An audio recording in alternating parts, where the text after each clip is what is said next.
just a few weeks ago, Kelvin McKenzie was really unhappy with Nigel Farage because he was pandering to Russia.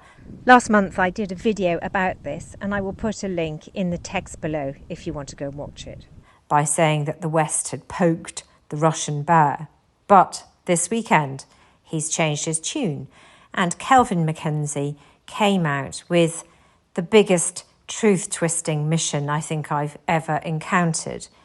He has described Nigel Farage as the biggest victim of all of the recent events in the last 2 weeks, with the Southport murders of the little girls, the riots that unfolded, and also they've managed to plumb him in with Joe Cox as well and say that poor Nigel Farage is the one who's the most at risk because of people like James O'Brien holding him to account for the riots.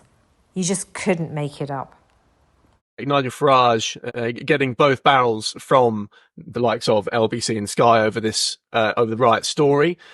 Let's take a look reluctantly at a clip from James O'Brien on LBC this past week, where he talks specifically about Nigel Farage and so-called two-tier policing. Take a look. Farage says something the racists love. They know it's not true. He certainly knows it's not true, but they don't care. The racists love it. And then some complete Charlie on Sky News stops the Metropolitan Police Commissioner and asks a variation on the question, when did you stop beating your wife?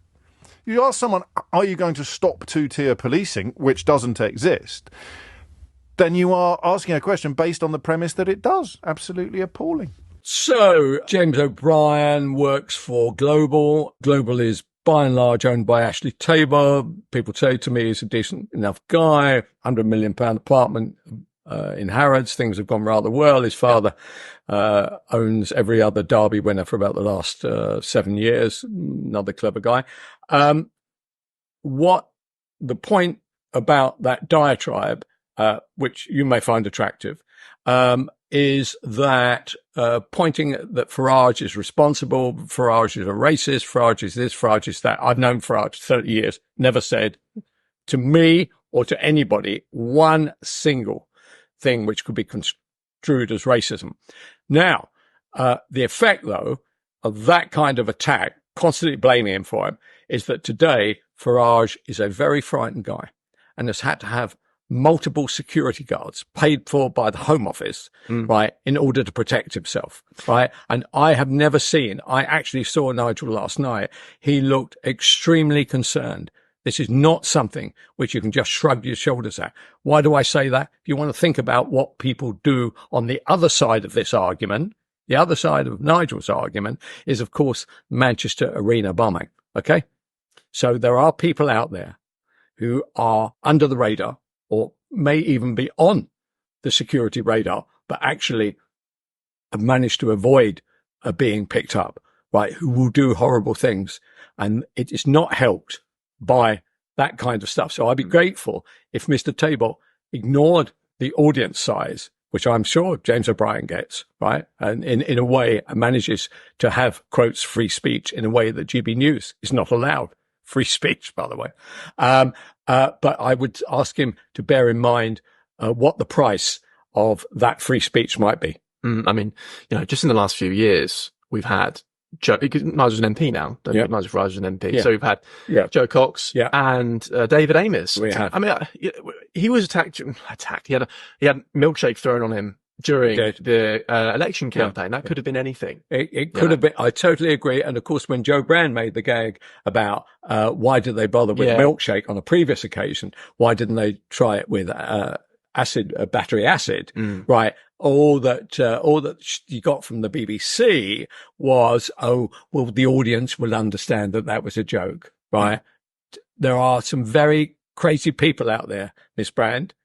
Yeah, you might be one of them. I don't know, who might take that kind of indication that they would get a position in society or a position in the hereafter that would put them in better shape than they are right now. So these are dangerous moments. So I'd ask Mr. Tabor if, when he comes out of his £100 million apartment, whether he might think that some of the stuff goes over the top. I don't know who handles it.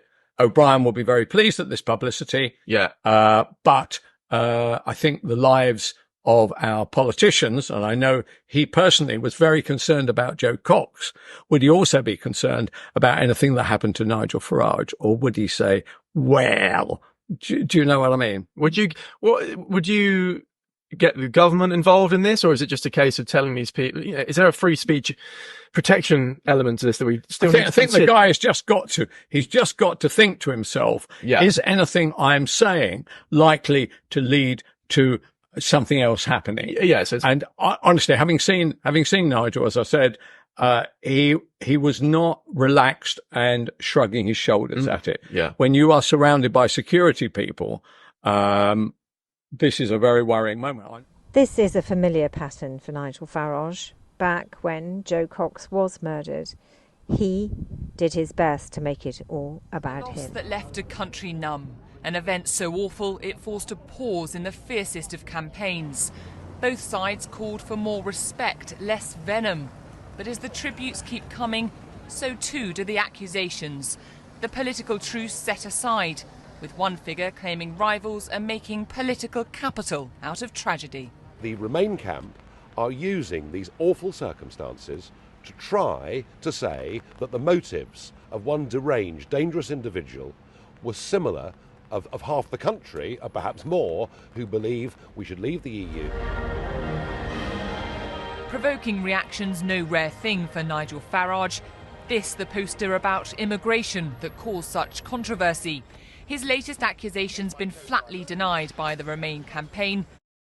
Nigel, we have to start with that appalling killing of Joe Cox. Now, it has prompted a debate about whether there is too much hatred in political life. And you know that many people say that you are a politician who stokes up hatred. I think I've been a politician that's been a victim of it, to be honest with you. A tragic death, a pause. Very difficult to know or to see in the next 3 or 4 days where either of the campaigns go in terms of the public once again connecting with it. Difficult to tell. As I say, it was a one-day poster. It was the only poster that was actually talking about the European Union itself. That's why it said in it, the EU is failing us all. Just wonder whether the truth is being withheld from us. I don't know the answer to that, but I think it is a fair and legitimate question. Let's talk to Brendan Cox, founder of Better Together. His wife, the MP, the Labour MP Jo Cox, was murdered in 2016 by a far-right terrorist. Brendan, good morning. Good morning. What is your response to an elected MP posing that sort of question? And so just say before I answer that, I think, where our focus should be is in thinking about Elsie and Alice and Bibi and their families and the 8 other kids who are still in hospital and recovering. And instead, what we are talking about today is those horrific scenes that you've just been describing, the attack on the mosque, the incitement of hatred. And yes, it's been done, as you were just hearing from Hope Not Hate, it's been done by far-right extremists on the fringe. But the willingness of supposedly mainstream politicians, somebody like Nigel Farage, to put out that kind of insinuation, that line of, is the truth being withheld from us? Not do we not know some of the answers to this, which we certainly don't, but is the truth being withheld from us? Is this person being monitored? Some people say they are. It's right out of the Trump playbook. And in my view, it makes Nigel Farage nothing better than a Tommy Robinson in a suit. It is beyond the pale to use a moment like this to spread your narrative and to spread your hatred. And we saw the results on Southport streets last night. Interesting is when you look at Nigel Farage's overall approval ratings, it was already underwater. You could remember, Nigel Farage appeals to some, very polarising to others, was about -35 with YouGov. That's dropped to -42. Okay. So a 7-point drop. And the interesting thing is one of the biggest drops has been with people who voted Conservative in 2024. And I think for Nigel Farage, the problem there is, as he looks to grow reform from a sort of 14% of the vote party to a sort of 20, 25%, his eyes are going to be on, remaining Conservative voters. And that pool, who should be his target, are the most likely to say, do you know what, actually, because of this, we think he's got it wrong, and I'm now more disapproving of him as a result. So, not only, might you take issue with what he said in kind of, principle terms, in political terms, I don't think Nigel Farage has helped himself over the past week. Somehow, Nigel Farage manages to cause outrage and be there on the outskirts of tragedy, and yet he somehow convinces his base that he's the victim. It is the most extraordinary thing. But, as we heard, his ratings have taken a hit.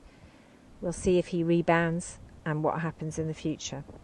But in the meantime, don't forget to subscribe if you haven't subscribed. Comment below, let me know what you think.